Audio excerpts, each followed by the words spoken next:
Bismillahirrahmanirrahim. Alhamdulillahirabbil alamin wa bihi nasta'inu ala umuri dunya waddin. Wassalatu wassalamu ala asrofil anbiya'i wal mursalin wa ala alihi wa sahbihi ajmain. Asyhadu an la ilaha illallah wahdahu la syarikalah wa asyhadu anna Muhammadan abduhu wa rasuluh. Amma ba'd. Puji dan syukur kita panjatkan pada Allah Subhanahu wa taala atas segala limpahan karunia yang diberikan kepada kita. Alhamdulillah pada kesempatan ini di sore ini kita bisa sama-sama kembali mencari amal soleh yang dimana kondisi virus, jadi wabah virus ini kita senantiasa mudah-mudahan berharap kepada Allah Subhanahu wa taala. Allah Subhanahu wa taala menjaga diri kita. Allah Subhanahu wa taala menjauhkan kita dari segala mara bahaya yang disebabkan oleh wabah virus COVID-19 ini. Pemirsa ikhwati fillah yang dirahmati Allah Subhanahu wa taala. Alhamdulillah saya berkesempatan pada sore ini untuk sama-sama kita hadir walaupun lewat udara ya. Insya Allah pada kesempatan sore kali ini kita akan membahas tentang materi kepalestinaan, yaitu rahasia pembebasan atau penaklukan Al-Quds di dalam surat At-Tin. Ya. Jadi ini kita nanti insya Allah akan melihat bagaimana pembebasan Al-Quds, yang kita tahu semuanya bahwa Al-Quds ini sekarang sedang berada di dalam penjajahan Yahudi, dan kita insya Allah pada kesempatan ini akan melihat dari sisi analisa sejarah, analisa histori, di mana dulu pembebasan Al-Quds ini pernah dilakukan oleh para panglima kaum muslimin. Di antaranya adalah Umar bin Khattab dan Salahuddin Al-Ayyubi. Ikhwati fillah, pada sore kali ini, sebagaimana tadi bahwa tema yang akan dibawakan oleh saya pada kesempatan ini adalah pembebasan rahasia pembebasan kota Al-Quds pada surat At-Tin. Ya. Maka kita tahu semuanya ya, di dalam surat At-Tin ya, Allah Subhanahu wa taala berfirman, A'udzubillahi minasyaitonirrajim, wat-tini waz-zaitun wa turi sinin wa hadzal baladil amin. Saya hanya membacakan 3 atau 4 surat saja karena memang intinya di sini ya. Kita akan menguak rahasia surat ini yang nanti kita akan korelasikan dengan pembebasan Al-Quds. Ikhwati fillah, kalau kita melihat ayat ini ayat berbicara tentang buah-buahan ya. Yang pertama adalah At-Tin, kemudian zaitun ya, kemudian Turisin ya, Bukit Sinai, kemudian Baladil Amin, yaitu tentang sebuah negeri yang penuh dengan keamanan. Ikhwati fillah, ketika kita membaca At-Tin ini, sekilas tidak ada pesan yang kita ambil begitu. Tetapi kalau kita kaji ternyata kita lihat di beberapa tafsirnya, ternyata ayat ini berbicara tentang suatu yang luar biasa. Karena kenapa? Karena Allah Subhanahu wa taala itu bersumpah, ya, bersumpah dengan buah tin. Jadi para mufassirin mengatakan bahwa ketika Allah Subhanahu wa taala bersumpah dengan makhluknya, dengan sesuatu, maka ini ada pesan, ya, ada pesan yang harus kita perhatikan, harus kita gali, ya. Biasanya kita lihat dalam Al-Quran, Allah Subhanahu wa taala sering bersumpah dengan waktu, ya, wadduha walaili, ya, demi waktu duha, demi malam, kemudian wal asri, demi waktu asar dan sebagainya. Kemudian juga Allah Subhanahu wa taala bersumpah dengan makhluknya yang bersifat benda, wasyamsi, ya, wal qamari, demi matahari, demi bulan, ya, wal ardi, demi bumi. Jadi Allah Subhanahu wa taala banyak bersumpah dengan makhluknya, baik dengan waktu ataupun dengan benda. Sehingga ini tadi para ahli tafsir mereka mengatakan bahwa di sana ada pesan yang mendalam yang akan Allah sampaikan kepada kita. Sehingga di dalam surat ini Allah Subhanahu wa taala bersumpah yang pertama kali yang itu adalah wattini, yaitu dengan buah tin.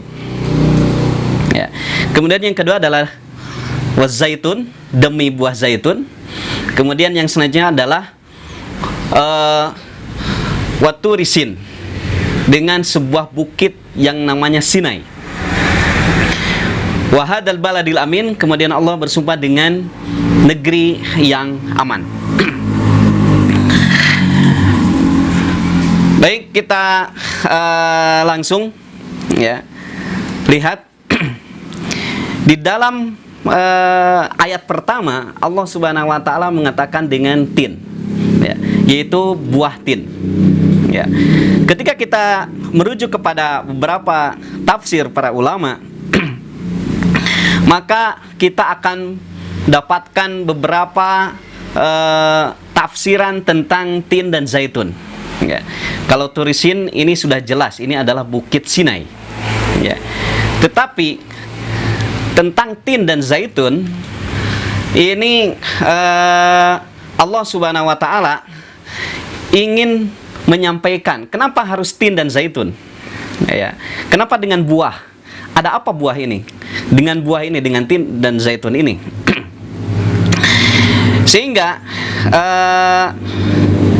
beberapa ahli tafsir, ya, mengatakan bahwa sebagaimana Syekh Zamakhsyari, beliau mengatakan Allah bersumpah dengan tin wa zaitun li'annahuma sinfani ajabani min baini asnafi syajar. Kenapa Allah Subhanahu wa taala bersumpah dengan tin dan zaitun ini? Karena keduanya ini adalah bentuk dari buah yang sangat ajaib, ya. Buah yang ajaib. Ya, kita tahu bahwa khasiat dari tin dan zaitun ini luar biasa, ya. Kita sudah sepakat bahwa tin dan zaitun ini dua buah yang disebutkan dalam Al-Quran dengan khasiat yang sangat banyak dan sangat luar biasa. Kita sepakat itu, ya. Nah, kemudian ternyata kalau kita lihat lagi tafsirnya bahwa di sini dikatakan oleh Ibnu Abbas, beliau mengatakan annahuma jabalani minal ardil muqaddasah, bahwa keduanya ini adalah tin dan zaitun ini adalah dua gunung yang berada di Baitul Muqaddas, ya, yang ada di Palestina. Kemudian wazaitun, ya, beliau juga mengatakan zaitun ini adalah Masjid Baitul Maqdis, ya, yaitu Masjid Baitul Maqdis atau Al-Aqsa. Kemudian beliau mengatakan lagi bahwa At-Tin itu adalah Ad-Dimashq, bahwa Tin ini adalah Damaskus. Wa Zaitun Baitul Maqdis, dan Zaitun ini adalah Baitul Maqdis. Ya. Ini bisa dilihat dalam tafsir Ar-Razi. Ya. Beliau mengatakan bahwa Zaitun ini adalah Baitul Maqdis dan At-Tin adalah Damaskus. Atau kita kenal Damaskus ini adalah salah satu ibu kota dari Syria. Ya. Jadi ketika kita melihat tafsir ini, ya, ternyata Tin Zaitun, ya, ini adalah merujuk kepada dua tempat, yaitu Tin adalah Damaskus, ibu kota Syria, kemudian Baitul Maqdis itu adalah yang kita kenal, di sana ada kota Al-Quds atau Yerusalem, ya. Jadi iwafillah, kalau kita lihat, ya, secara geografis bahwa Atin atau Damaskus itu berada di sebelah utara, ya. Jadi posisinya adalah di sini ada Tin, ya. Kemudian di tahap yang kedua ada Zaitun. Kemudian yang ketiga adalah Turisin atau Bukit Sinai. Ya. Jadi luar biasanya ayat ini, ya, sebagaimana kita tahu bahwa ayat, ya, susunan ayat ini adalah para ulama tafsir mengatakan bahwa kalau susunan ayat ini sifatnya tauqifi, ya, bukan ijtihadi. Tauqifi ini adalah di mana ayat ini disusun berdasarkan ketentuan Allah dan Rasulnya. Ya, jadi susunan ayat, ya, Watin, Zaitun, ya, Turisin, dan semua ayat-ayat yang ada dalam Al-Quran itu susunannya sifatnya tauqifi. Tauqifi ini adalah sifatnya sudah pasti, sudah ditentukan oleh Allah dan Rasulnya. Ya. Beda dengan susunan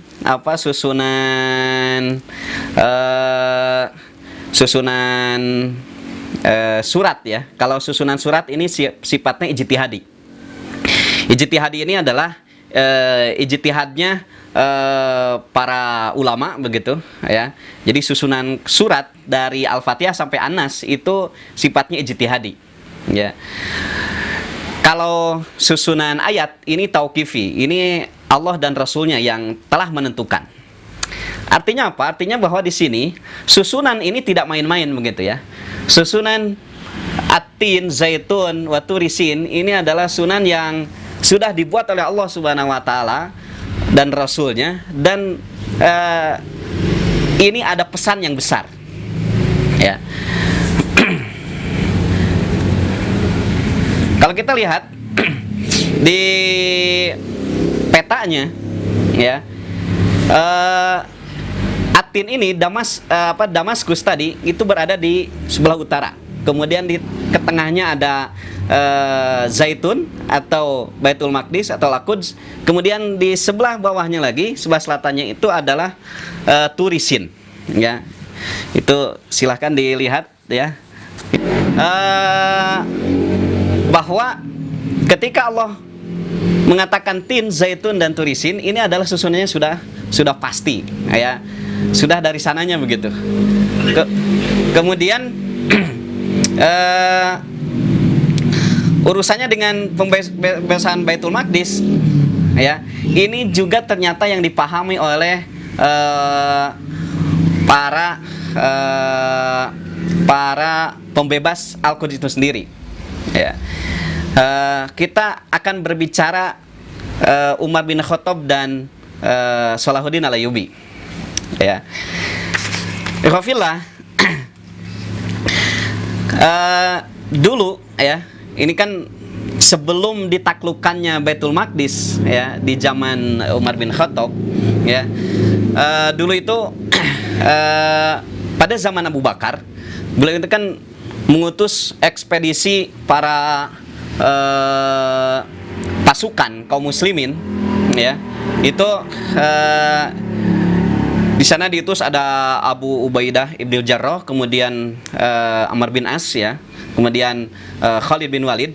Jadi dulu ya di sekitar di akhir tahun 12 Hijriah ya, masuk ke 13 itu Abu Bakar mengutus ekspedisi ini ya, yang dimana ini adalah nanti ekspedisi ini goalnya ada di pembebasan Baitul Maqdis ya.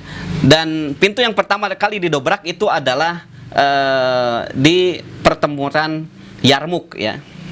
Jadi di Yarmuk ini ya, ini di sekitar tahun 14 atau 15 Hijriah ya.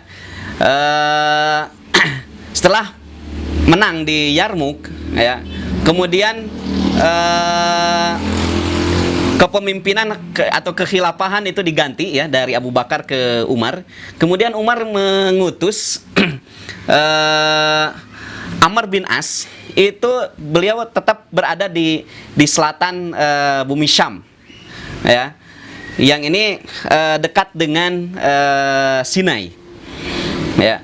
Kemudian beliau mengutus kepada Abu Ubaidah ibn Jarrah itu masuk ke utara ya, untuk masuk ke daerah Syria ya. Maka mereka nyampe di Damaskus, kemudian melakukan futuhat ya, sehingga Damaskus itu bisa ditaklukkan ya. Nah, jadi ekspedisi ini didengar oleh diketahui oleh Heraklius ya ketika itu sebagai sebagai kaisar dari Imperium Romawi Timur ya, sehingga dia mencoba untuk menghadang pasukan Abu Ubaidah ya, yang telah menaklukkan Damaskus, karena dia tahu bahwa ketika Damaskus ini sudah ditaklukkan, ini sebentar lagi, karena dari Damaskus itu sudah dekat ya ke Baitul Maqdis. Sehingga dia mengutus pasukan ke Ajnadin, kemudian untuk menghalau pasukan Abu Ubaidah ya. Sehingga di Ajnadin ini ternyata pasukan kaum muslimin itu sangat luar biasa ya, karena mereka terobsesi untuk menaklukkan Baitul Maqdis, sehingga spirit ini menjadikan mereka menjadi pemenang. Sehingga si Heraklius ini dia langsung kabur ke Yerusalem atau ke Al-Quds ya. Dan akhirnya oleh Abu Ubaidah itu pasukan ini yang dari utara ini terus merangsek ke selatan ya, mendekati ke Baitul Maqdis, mendekati ke Al-Quds, sehingga Al-Quds itu dikepung ya. Dan ini terjadi pada musim dingin, sehingga pasukan dari Amr bin As yang tadi berada di sebelah selatan Syam ya, mereka sangat khawatir, dan akhirnya mereka juga sama ya, membantu pasukan Abu Ubaidah ya, yang sedang mengepung Baitul Maqdis ya. Dan sebelum pengepungan Baitul Maqdis ini, ternyata Amr bin As itu atas perintah Abu Ubaidah, beliau menaklukkan dulu daerah-daerah yang ada di pantai Laut Tengah ya, seperti Gaza, kemudian Nablus ya, dan sebagainya, itu ditaklukkan dulu ya. Ini untuk memberi ruang, memberi jalan agar bisa nyampe ke Baitul Maqdis ya. Dan setelah pengepungan itu ternyata akhirnya mereka sangat kewalahan ya. Si Heraklius ini dia sangat bukan Heraklius ya. Ini yang jadi gubernurnya Artabun ya kalau nggak salah. Itu dia gubernur Al-Quds ini sehingga dia melarikan diri, ya. Dan akhirnya dia memberikan Al-Quds ini ke pendeta Sophronius, ya. Sehingga karena mereka sudah lama dikepung dan akhirnya mereka meminta damai dan akhirnya menulis surat, ya, agar untuk mereka menyerahkan diri, ya. Tetapi ada syarat bahwa yang harus memegang atau menerima kunci Baitul Maqdis ini adalah Umar bin Khattab, ya. Ini pendeta Sophronius ini mintanya seperti itu, ya. Dan akhirnya surat ini sampai kepada Umar bin Khattab. Kemudian Umar bin Khattab berunding dengan para sahabat yang lain, dengan Ali, dengan Utsman, ya. Dan akhirnya disepakati bahwa Umar berangkat ke sana, ya. Karena Ali mengusulkan bahwa Baitul Maqdis ini adalah suatu yang luar biasa, ya, dengan segala keberkahan dan kesuciannya, maka Umar harus berangkat ke sana, begitu, ya, untuk menerima kunci ini, ya. Akhirnya beliau berangkat bersama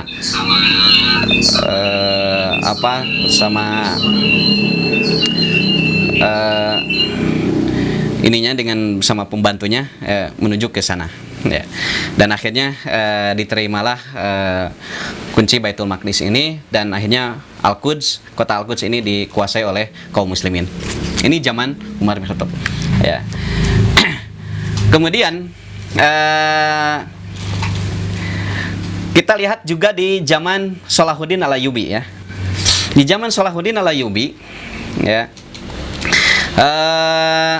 ternyata ya, apa yang dilakukan oleh Salahuddin Al-Ayyubi ketika ingin menaklukkan Baitul Maqdis, ini beliau menggunakan pola yang sama dilakukan oleh Umar bin Khattab, ya. Polanya adalah, yaitu beliau harus menaklukkan dulu wilayah-wilayah penyangga dari Al-Quds ini, ya. Salahuddin Al-Ayyubi, ya, karena dia punya obsesi untuk menaklukkan Baitul Maqdis, ya, sebagai lanjutan estafeta penaklukan dari Nuruddin Zangki, ya. Beliau sangat terobsesi, ya, untuk menaklukkan Baitul Maqdis ini, ya. Kemudian apa yang dilakukan oleh Salahuddin Al-Ayyubi, ya, sejak pemuda, ya, beliau sudah terlibat dalam beberapa pertempuran, ya, di mana yang pertama kali beliau lakukan itu adalah beliau ikut pamannya, ya, ikut pamannya ke Mesir, ya, untuk menaklukkan Mesir. Dan akhirnya setelah pamannya meninggal, ya, Syirkuh ini meninggal, kemudian diganti oleh Salahuddin Al-Ayyubi, ya. Sehingga Mesir ketika itu sudah berada di tangan Salahuddin Al-Ayyubi, ya. Kemudian setelah Nuruddin Zangki wafat sebagai penguasa Daulah Zingkiyah yang berada di Aleppo, ya. Itu ternyata ketiga anaknya yang mewarisi tahta kerajaan Zingkiyah ini, mereka sudah hilang obsesi untuk menaklukkan Al-Quds. Akhirnya Salahuddin yang ada di Mesir, beliau akhirnya datang ke Damaskus, ya, ke Aleppo untuk mengambil Daulah Zingkiyah, ya. Sehingga setelah beliau ambil, maka ini beliau baru turun lagi, ya, melakukan pembebasan Al-Quds, ya. Dan kita tahu bahwa Salahuddin ini, ya, beliau tidak langsung ke Al-Quds, tapi pertempuran ini terjadi di Hittin, ya, di Hittin. Jadi kenapa beliau mengambil di Hittin ini, karena terinspirasi oleh perang Badar ya. Karena di Hittin ini beliau menguasai sumber air ya. Karena peperangan zaman dulu ya, ini syaratnya kalau mau menang ya, itu harus menguasai sumber air begitu ya. Ini juga yang dilakukan oleh Rasulullah ketika di perang Badar ya, atas usulan dari sahabatnya begitu. Nah, jadi sebetulnya memang ketika Al-Quds dikuasai oleh orang-orang salib ya, dulu dikuasai di perang salib pertama ya, mereka sangat khawatir ya, pasukan Salahuddin akan masuk ke Al-Quds ya. Akhirnya mereka menghadang di Hittin, dan ternyata pasukan Salahuddin ini sudah siap begitu ya, sudah siap di Hittin. Dan akhirnya ketika pasukan salib datang ke sana ya, itu ibarat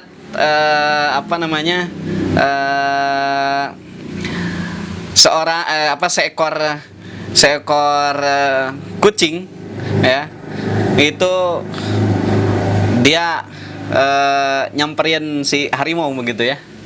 Akhirnya dia dalam keadaan terik panas ya, kemudian persediaan makan dan minum sudah habis ya pasukan salib ini ya. Kemudian akhirnya pasukan salib ini bisa dikalahkan, dan mereka akhirnya kabur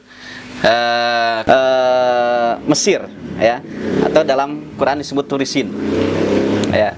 Jadi Atin di sini, kemudian Zaitun, kemudian Turisin ya.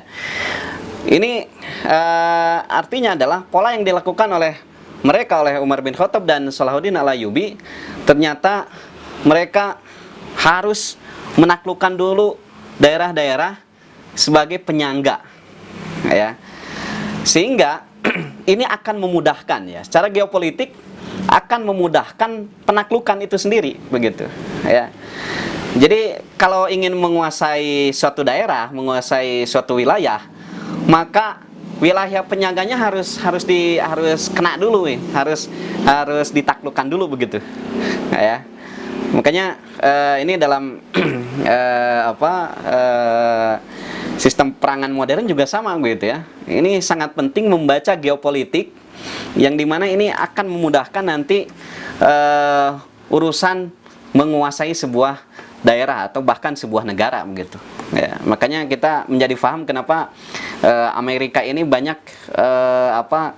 membuka atau menyimpan pangkalan-pangkalan militer ya di Timur Tengah, itu dikuasai pangkalan militernya begitu ya. Ini karena untuk nanti menjadi bayangan begitu ya. Jadi pangkalan militer bayangan, sehingga ini akan memudahkan untuk menguasai suatu wilayah, suatu negara. Nah, ya khufillah, makanya isyarat dalam surat Atin ini berarti bahwa ketika ingin melakukan pembebasan terhadap Baitul Maqdis, maka isyaratnya adalah kita harus menaklukkan dulu penyangganya. Dalam hal ini, Al-Quds itu penyangganya adalah Damaskus dan Mesir ya, yaitu Tin dan Turisin ya, yaitu Tin, Damaskus, dan Turisin adalah Bukit Sinai yang ada di Mesir. Maka kalau kita lihat sekarang ya, Damaskus sebagai ibu kota Syria, kita tahu Syria seperti apa sekarang ya, terjadi konflik peperangan ya, yang dipicu oleh Syiah dan Sunni. Kemudian kita lihat juga di Mesir ya. Mesir ini terjadi kudeta militer ya terhadap pemerintahan yang sah dulu, yaitu Muhammad Mursi ya. Ini karena mungkin mereka paham ya, mungkin mungkin Israel dan Amerika tuh paham ya, mereka harus menghancurkan, memporak-porandakan wilayah-wilayah penyangganya ya. Sehingga nanti kalau Suriah dan Mesir ini berada di hegemoni mereka, maka pembebasan Baitul Maqdis ini akan sulit, ya. Makanya dulu ketika Mursi naik jadi presiden, ini sangat ketakutan mereka, ya. Jadi ikhwillah yang dimati Allah, bukan berarti masih lama begitu ya, pembebasan Baitul Maqdis begitu ya. Ya wallahu alam ya. Ini semuanya ada di ilmunya Allah Subhanahu wa taala, ya.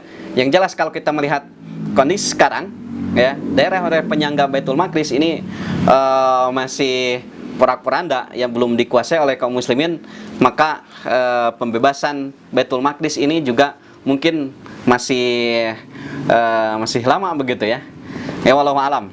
Ya, ini hanya prediksi-prediksi saja, ya, karena memang pembebasan Baitul Maqdis ini hubungannya dengan akhir zaman begitu ya. Maka karena pembebasan Baitul Maqdis ini adalah salah satu dari tanda akhir zaman, ya. Oh, kalau begitu berarti akhir zaman masih lama dong. Ya walau alam gitu ya. Walau alam, apakah ini ada di ilmunya Allah, ya. Kita tidak bisa tahu kapan-kapannya, ya. Yang jelas bahwa Baitul Maqdis ini adalah sebagai simbol kekuatan kaum muslimin, ya, sebagai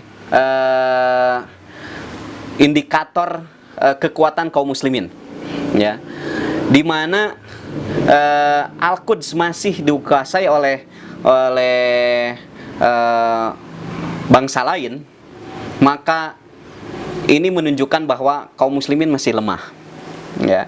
Dulu ketika dikuasai oleh tentara salib, ya, padahal Al-Quds ini sudah lama bertahun-tahun itu berada di kekuasaan kaum muslimin sejak ditaklukkannya oleh Umar bin Khattab, ya. Tetapi pada perang salib, ya, itu di tahun 1099, ya, itu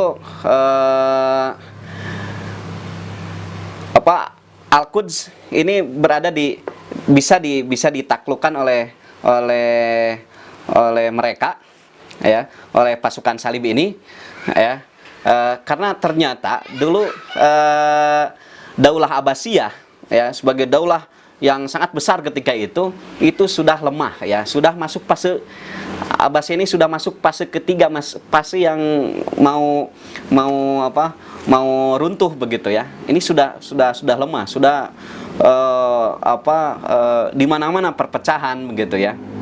Ini sehingga Baitul Maqdis bisa dikuasai oleh orang-orang salib, ya. Yang walaupun pada akhirnya 80 tahun setelahnya itu bisa dikuasai, direbut kembali oleh Salahuddin Al-Ayyubi. Ya. Jadi fillah, itu mungkin yang bisa disampaikan, ya. Maka sekali lagi, Al-Quds, ya, ini adalah suatu yang penting bagi kita, ya.